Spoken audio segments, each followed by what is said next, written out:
Assalamualaikum warahmatullahi wabarakatuh. Perkenalkan, nama saya Rahmawati Biali. Saya dari kelas D, akuntansi semester 3. Di sini saya akan menjelaskan tentang distribusi pendapatan. Yang pertama yaitu konsep moral Islam dalam sistem distribusi pendapatan. Secara umum, Islam mengarahkan mekanisme berbasis moral spiritual dalam pemeliharaan keadilan sosial pada setiap aktivitas ekonomi. Latar belakangnya karena ketidakseimbangan distribusi kekayaan adalah hal yang mendasar hampir semua konflik individu maupun sosial.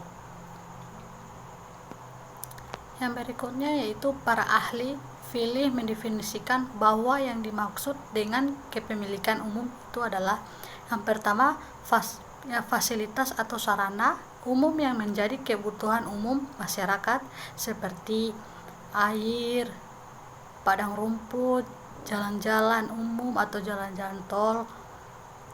Yang kedua, barang tambang seperti tambang minyak dan gas bumi, emas dan logam mulia lainnya, timah, besi, batu bara, dan lain sebagainya. Yang ketiga yaitu sumber daya alam yang membentuk materinya sulit untuk dimiliki individu seperti laut, sungai, danau. Yang selanjutnya yaitu distribusi pendapatan. Konsep dasar kapitalis dalam permasalahan distribusi adalah kepemilikan privat atau pribadi. Makanya permasalahan yang timbul adalah adanya perbedaan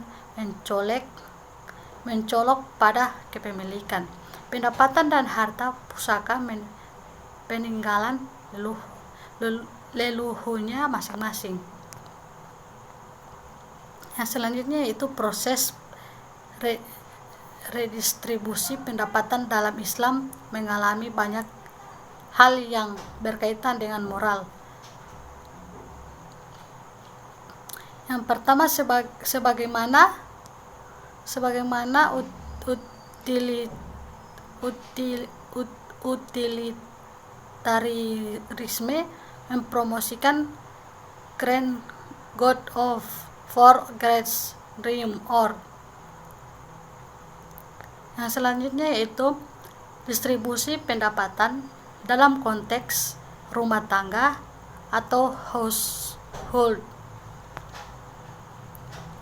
Mengingat nilai-nilai Islam merupakan faktor endogen dalam rumah tangga seorang muslim, maka haruslah dipahami bahwa seluruh proses aktivitas ekonomi di dalamnya harus dilandasi legalitas halal haram, mulai dari produktivitas kerja, hak kepemilikan konsumsi atau biasa disebut pembelajaran, transaksi dan investasi.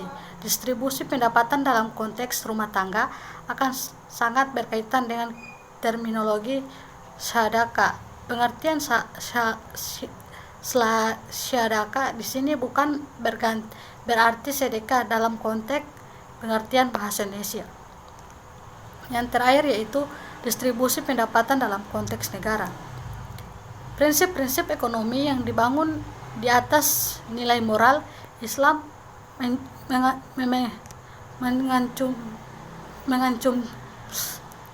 mencantumkan kepentingan distribusi pendapatan secara adil. Yang pertama, pengelolaan sumber daya.